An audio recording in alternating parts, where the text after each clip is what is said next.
Otra de las cosas que se han preguntado varias veces en el MIR sobre el cáncer de pulmón es el manejo del nódulo pulmonar solitario. Se considera nódulo pulmonar a lesiones de menos de 1 centímetro. Se consideran masas aquellas que tienen más de 3 centímetros. Una masa debe ser tratada siempre como una sospecha de cáncer, mientras que un nódulo pulmonar solitario requiere distinto manejo según la sospecha de malignidad. Para decidir que un nódulo pulmonar es solitario, se precisa un escáner torácico en el que se objetive que no existen adenopatías.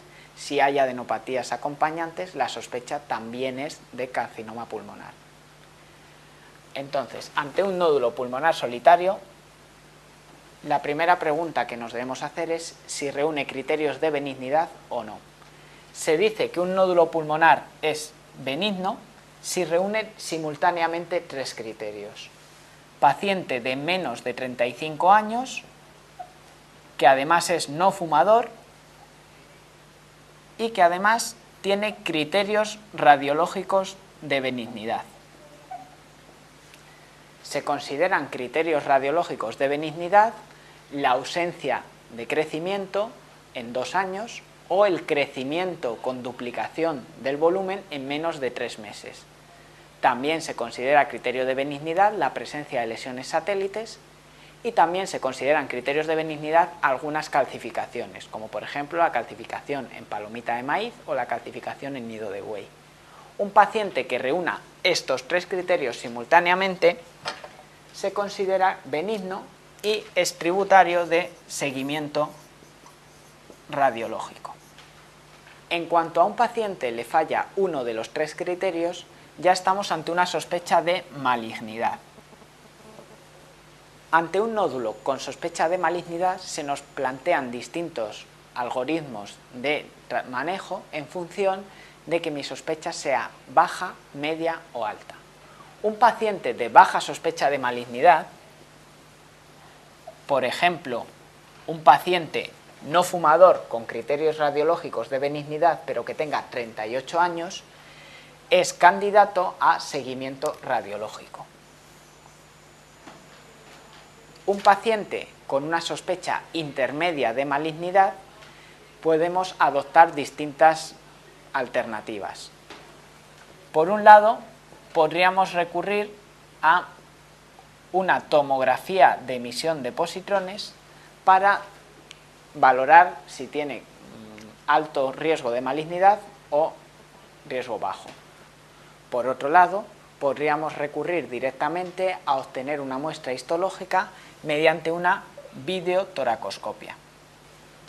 Y por último, podríamos recurrir al algoritmo clásico de diagnóstico del nódulo pulmonar solitario. El algoritmo clásico se inicia con fibrobroncoscopia y biopsia bronquial.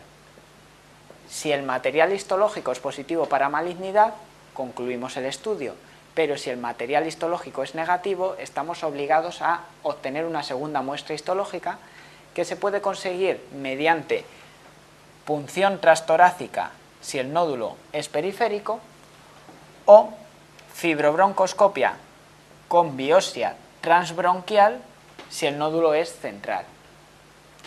Si la muestra es positiva, concluye el estudio, pero si la muestra es negativa, debemos obtener una muestra por biopsia directa, sea por videotoracoscopia o por toracotomía abierta.